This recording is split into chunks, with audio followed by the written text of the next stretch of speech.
Hey guys, this is Mel, and I'm back to talk about the 100, episode 611, titled Ashes to Ashes, which premiered Tuesday, July 23rd, 2019 on the CW. I'm recording same night. It's 11:30 for me.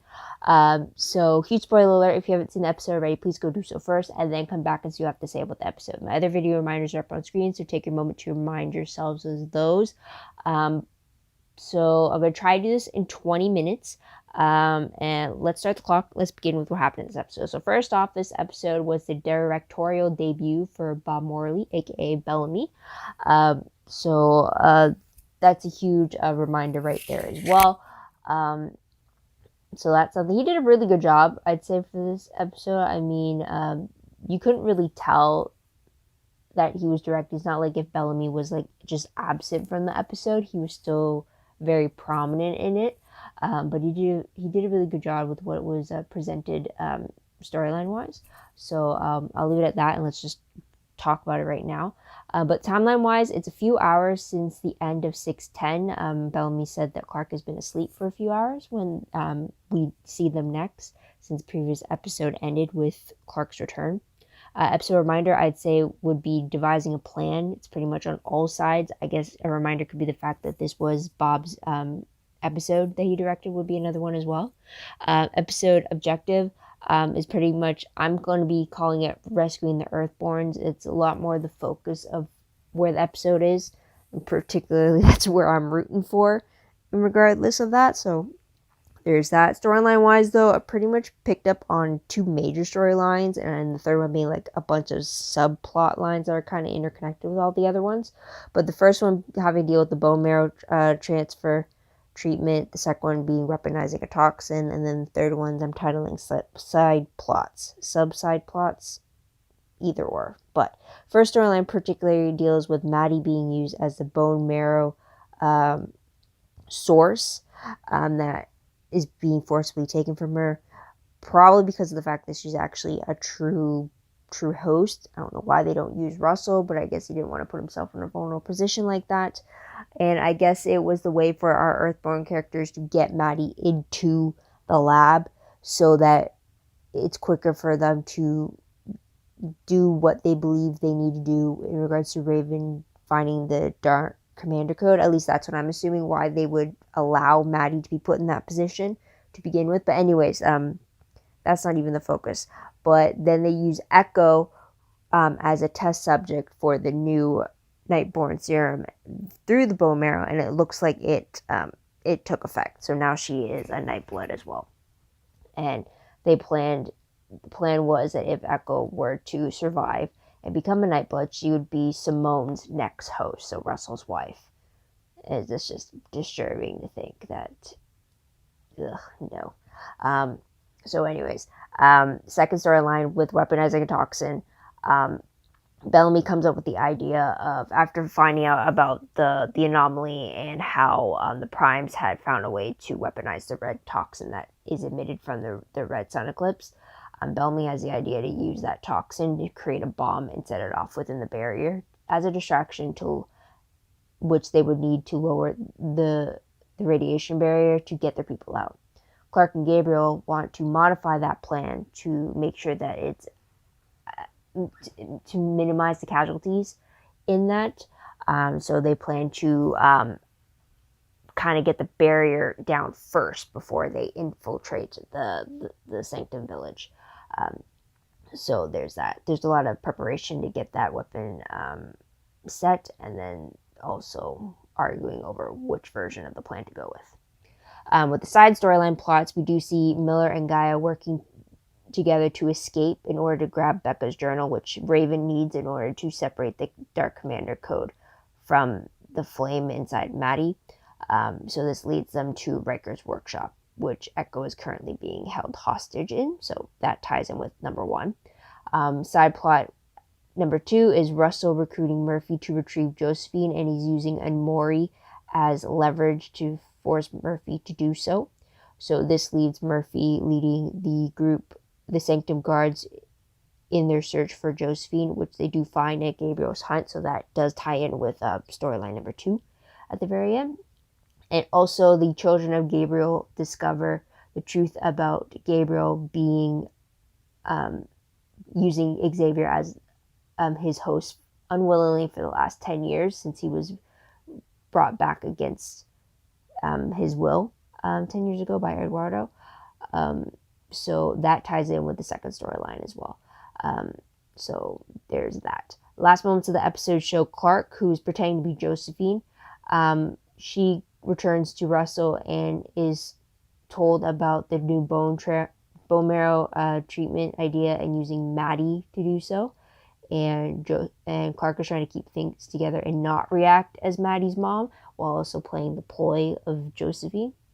So there's that.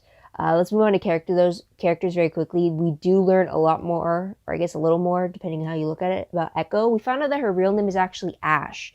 And we do see it in the flashback of how this came to be, and we see the return of Queen Naya pitting a child version of Echo and Ash, the real Echo, I should say, and Ash against each other to prove that the original Echo was ready to be an assassin spy.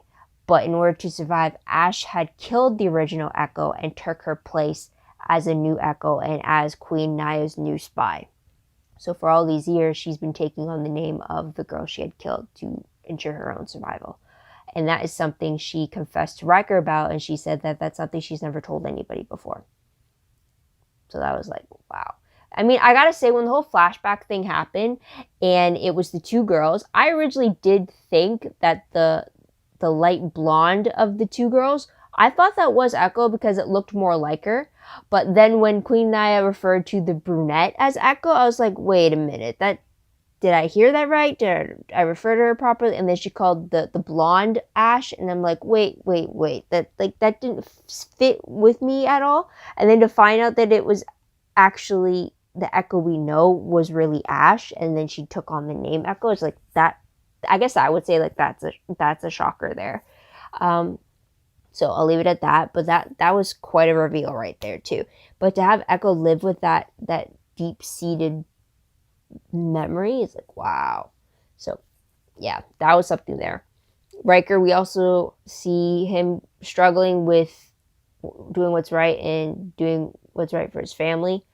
So there's that. But he does end up getting stabbed by Echo. I'm not sure if that ends up killing him, or if he just bleeds out, or if he's found in time, but she stabs him in the stomach. So that's why I'm questioning his state at the moment. So there's that. Gabriel, we do find out that he's been posing as Xavier for the past 10 years, and none of the children of Gabriel suspected. So there's that. We do meet Layla, who is Xavier's older sister, and she was completely unaware that her brother was not her brother anymore, and she's really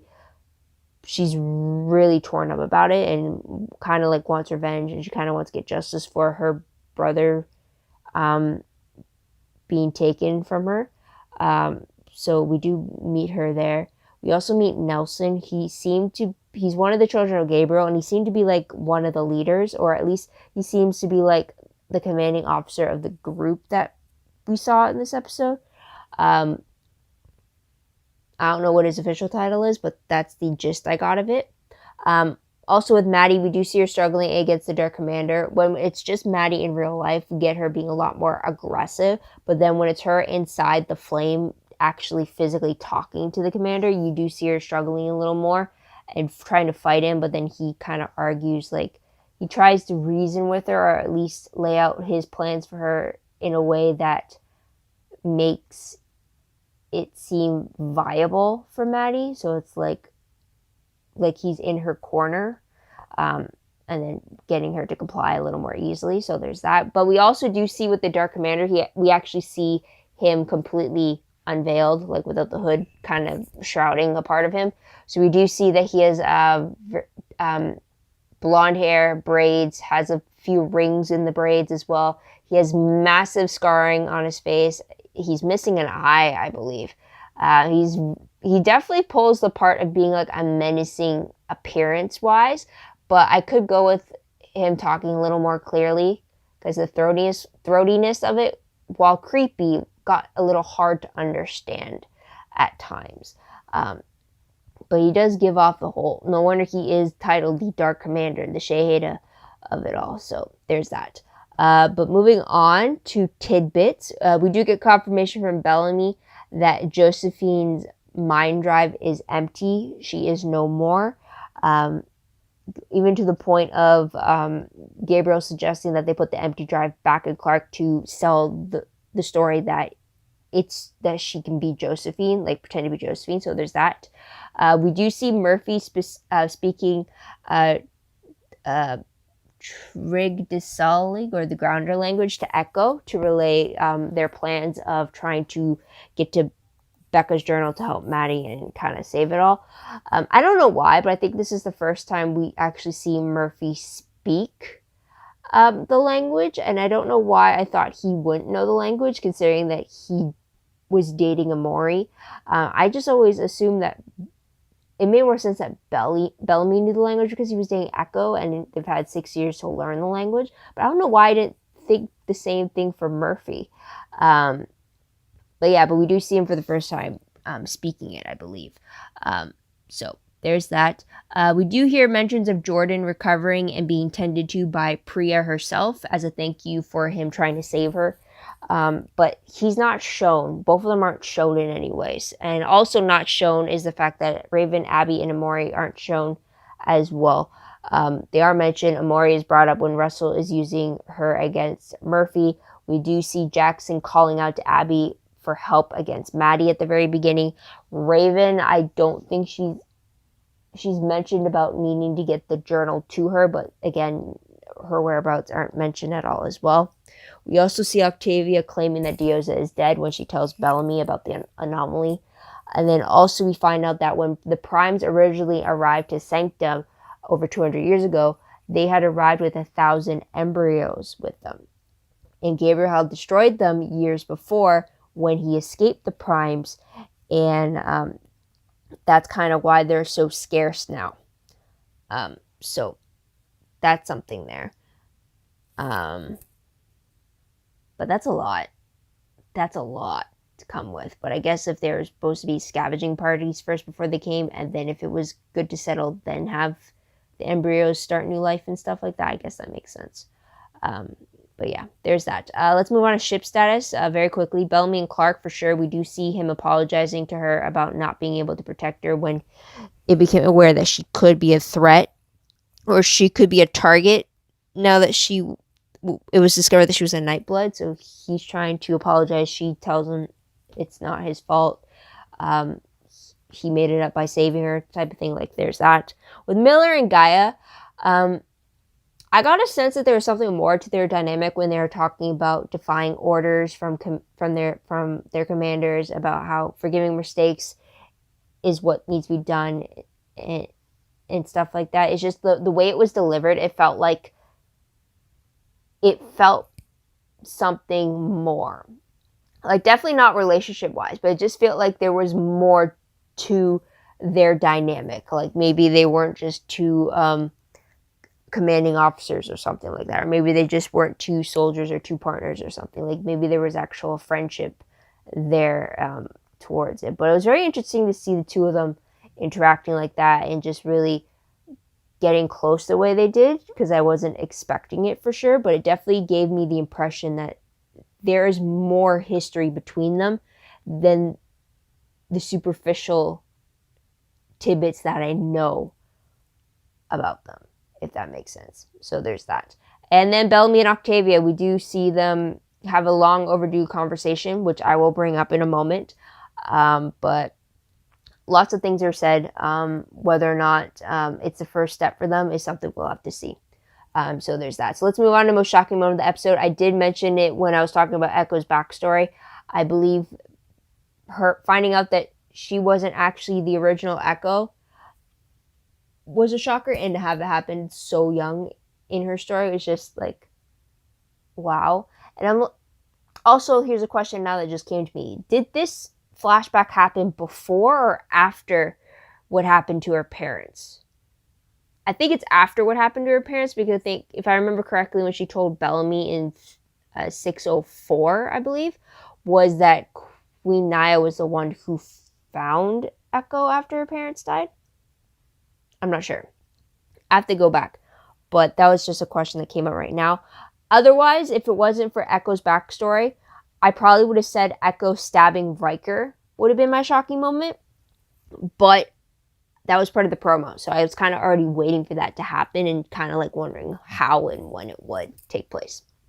So there's that. Moving on quickly to parallels. The only parallel I could really pick up on was Clark specifically mentioning that what they were doing was pretty much Mount Weather all over again.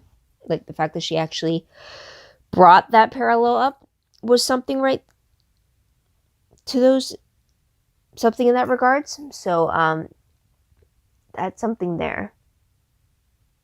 Yeah, that's something there. The only parallel I could think about is with Maddie and what she's dealing with in the Flame, with having to fight against the Dark Commander in her mind, kind of paralleling what Clark had to do with Josephine in the mind space a little bit. Not so much so, but just the idea of it's two presence in one body type thing, which I will touch upon later in questions. But yeah, so let's move on to top 3 favorite moments. I definitely have more than 3. This was a really good episode.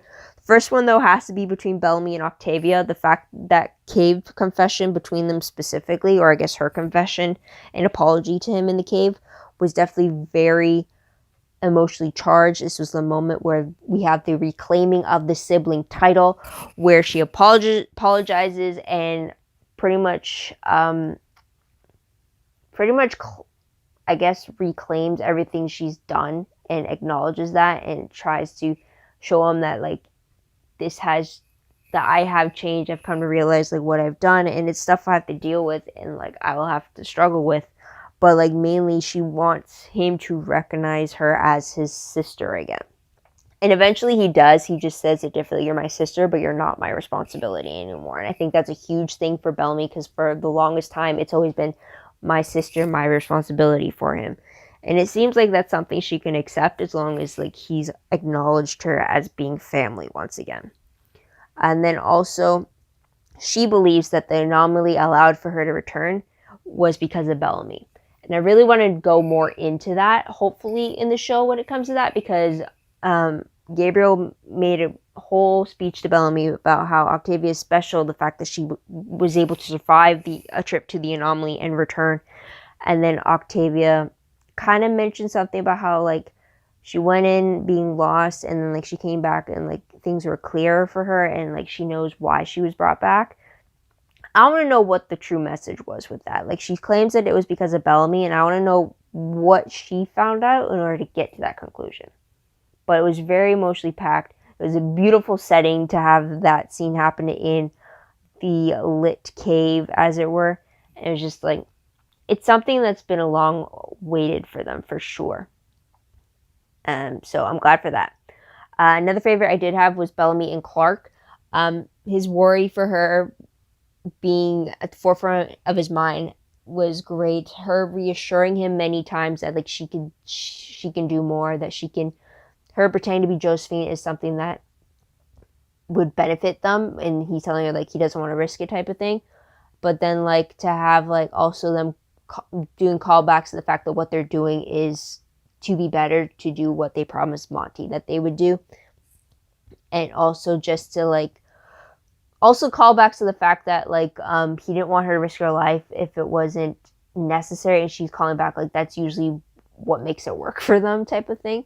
But also another side thing that was pretty cool was also just seeing Clark pretending to be Josephine when Murphy came in with Jade and she was pretending to be that, and then when they leave she immediately goes straight to Bellamy and reassure, and he's like resigned to the fact that okay, you need to do this because like they're backed in a corner now about it. And then she's telling him like she can do it, and then he's like I'll bring backup, and then like they both agree that it's for Monty for them to do better. It was just a really great moment and a great moment of solidarity between the two of them, so I really appreciate that. And also just while I'm talking about Clark pretending to be Josephine, she was fantastic. I mean like she was able to pull it off. And I gotta say, I think it's because of the barrier breaking down between their minds in the previous episode and her actually talking to like the original version of Josephine. I think that allowed her to be able to play her off a little better. So that was amazing for Eliza to do once again. I didn't think I'd be seeing it again, but it's like wow, she's very convincing for sure. I mean, she definitely fooled the guard. She fooled her father. It's like, yeah. So anyways, another favorite I did have was Echo's backstory. Specifically, the fact that we got it in flashback form. I thought we were just going to get like maybe a verbal telling, but to be able to see it for ourselves was pretty cool. Also had me wondering if Echo had to take on the if Echo had to take on the name of Echo, does that consider her being deep cover, or was she just going by, that's just like her changing her name and that's it? Because like there's a time, because the people that Echo was supposed to go to only were expecting a girl by the name of Echo. They didn't know who she was. They never met her before. They didn't know what type of personality. They had no contact with her beforehand. So it's like Ash could still be Ash, but she just had to go by a different name. So I'm wondering if she's been doing that this whole time, or it's just that she's still her and she just happened to go by a different name, like a nickname type of thing. So I'm just wondering about that. It was very interesting to see that. It definitely shows that a little more about Echo and how she's since a very young age, she's had to do what she had to survive. And she's a chameleon in the sense that she adapts and changes to whatever situation she's put in order to survive. And that's why she's always been a great spy. So I really commend that story happening for sure. So there's that. Also, another favorite I did have was Murphy having the chance to promise Bellamy that he'd do whatever he can to save Echo because she was in a tight spot. And then I also love the exchange between Murphy and Echo when they were talking in Trig or Trig or Grounder speech. I'm sorry if I butchered that language name, but it was very fast paced. So reading the subtitles, I had to be read very quickly, but it was very interesting to have them have that encounter and so quickly as well to relay all that information. It was just, I'm glad that he went that far. I didn't think he would do that whole communication thing. So I'm glad that he took the opportunity to at least give her a warning of what was happening type of thing. So that was cool there. Another favorite I did have was Miller using his thieving skills from long ago to his advantage and to steal the knife from the guard in order for him to use it to pick a lock and allow for him and Guy to escape. I thought that was fantastic to have that callback to his time as a delinquent, as that being the charge of why he was in the skybox. And then also just to have him have his moment with Gaia and his question about why she disobeyed her banishment orders, and her telling him why, and then him asking, well, what do they do, kind of for forgiveness, or how can you obey one order but disobey another type of thing. And she was saying how you need, mistakes are forgivable if you learn from them type of thing, and then him acting towards that. I thought that was really great as well too. So there's that. Also, a bonus favorite I had, I'm probably going on forever, but a bonus was Layla's stunned reaction when she realized that Clark wasn't really Josephine like she had suspected. When Clark was pretending to be Josephine and pretend to shoot Nyla, and Nyla was expecting to be killed right then and there, but then to have Clark move the gun away and fire off that shot to make it seem like she was shot, her face was just wait, what's going on? And then to have Clark rush over to Bellamy to undo his ties and stuff like that, and then to have her leave to play the role, and then Layla was just looking at Bellamy, it's just she's not Josephine, and then Bellamy's no, she's not. And it was just in that prideful way, in a sense, saying nope, she's definitely not that woman, this is someone different and better. It's just it was a great moment. It was kind of more like a you should have listened to me type of moment to Layla, but I'm glad that she was proven wrong and she got to see for herself how wrong she was. So there's that. So let's move on to top 3 peeved moments. The only peeve I really had was the fact that Clark wasn't able to convey to Murphy or to Maddie that she was really herself and not Josephine, she was trying to she was trying to trick everybody else that she was. So that was the only thing there. I mean, I can understand why she wouldn't notify Murphy, just because, again, you don't know which side he flips and flops onto.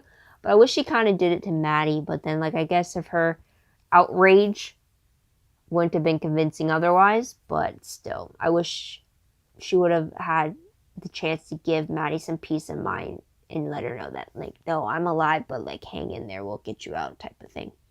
So there's that. But moving on to random questions very quickly. First one is the fact that I just realized, I don't know why it didn't occur to me, but would Maddie's situation be considered the same thing as what Clark had gone through with Josephine? Because when they had the scene with Maddie playing chess with the Dark Commander, that essentially is another presence inside. Like, the flame is holding multiple consciousness of the previous commanders, and yet Maddie is still in a functioning body.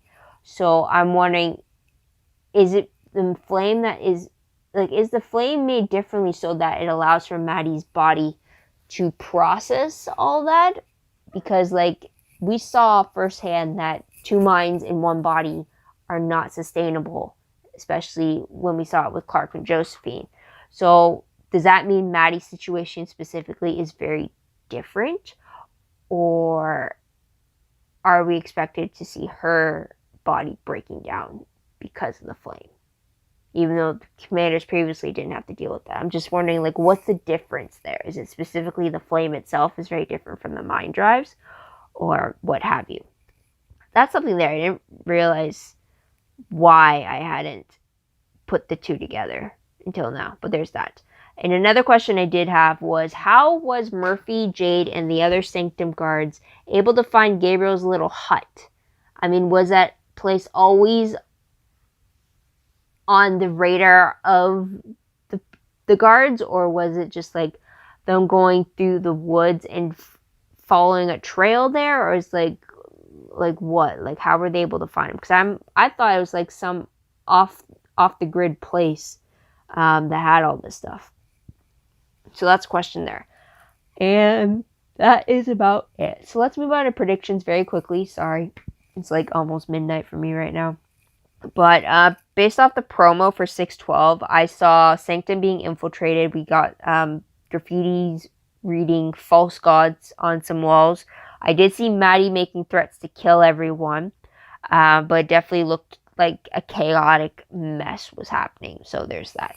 Synopsis, though, for the episode reads, a special naming day changes everything in Sanctum. Gabriel comes face to face with an old friend. Now, the special naming day, that either has to be in honor of Josephine, so Clark's going to be the person of honor, I guess you can say, as she's pretending to be Josephine, or it's going to be for Simone, and she's about to receive her new host. So it's one of the two things. So it's definitely special because none of the people of Sanctum are expecting it, like they were with Delilah. So there's that. Gabriel coming face to face with an old friend. I think that would have to be Russell. I think. So all the previous flashbacks, we've had the two of them in scenes together. So I don't know who else it would be, but there is that. But otherwise, that is pretty much it. But before we get into it, I do have some Season 7 news that was revealed at San Diego Comic-Con. Again, there was no official panel this year. But Eliza Taylor, Bob Morley, and Richard Harmon, aka Clark, Bellamy, and Murphy, did attend the convention to partake in a bunch of interviews for the show.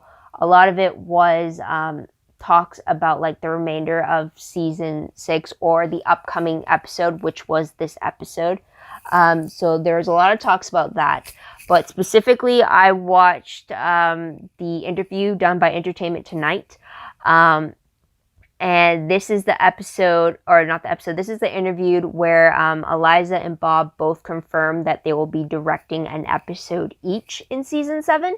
So that's some news there as well. Also, just to point out, in this interview in particular, their wedding was brought up, and it was very awkward in the very beginning. I mean, like, while I know a lot of us would wish for answers about how it all started and stuff, personally, I would want to know that just so I can know if it any way, shape, or form affected the undertones of Bellarke at the time. Like, which came first? Was it Bob and Eliza and them sneaking in there in those Bellarke moments? Or was it Bellarke first having their undertones and then it was Bob and Eliza? It's just like, that's just for me wanting to know how much canon Bellarke was with their moments. But otherwise, they're always, for interviews, there's a time and place to bring up certain things. And I felt like with the start of that interview, I would have just gone with a congratulations and then just dived right into questions about the show. That's my take on it. So if you want to watch the interview and brave through that first moments of awkwardness, then go right ahead. Otherwise, I'd say skip to maybe about the middle portion of it. I'll put the timestamp up on screen just so that you can avoid that, and then they'll get right into the talks about the show. But otherwise, that is pretty much it. Nothing much was revealed from Comic-Con. Again, no panel, and they're not really going to reveal much about Season 7 because Season 6 is still going. So that is about it. But yeah, so what'd you guys think of the episode? What'd you think of it? What do you think will happen next? Let me know in the comments down below. Love to hear your thoughts, theories, opinions about all that. Also, don't forget to like this video, subscribe to my channel, and check my other videos if you haven't done so already. If you want, check out my Tumblr page. The link for that is down below. I read blog promos, web clips, quotes, shifts, synopses, news, all that good stuff, all found in one place. Go check that out. I am behind. A main reason is because I haven't gone through everything Comic-Con related, and I don't want to go on Tumblr and spoil myself before I find out from the source itself. So that's one reason why I'm behind. So hopefully once I get through all that, I'll head on to Tumblr and update everything I can as best I can. But please be patient with me about that. Also, WordPress account, link for that is down below. Anything I post online is connected to my WordPress account. More organized, more detailed, but still a work in progress. But otherwise, that is pretty much it, guys. Thank you so much for tuning in. Thank you so much for your patience. Thank you so much for your support, especially if you gotten to this far in the video. But I hope you guys come next week to see what they say about the next episode. We do only have 2 episodes left for the season, so it's gonna get crazy for sure. But until then, guys, this is Mel. Wish you all a great day, great week wherever you are. Bye for now.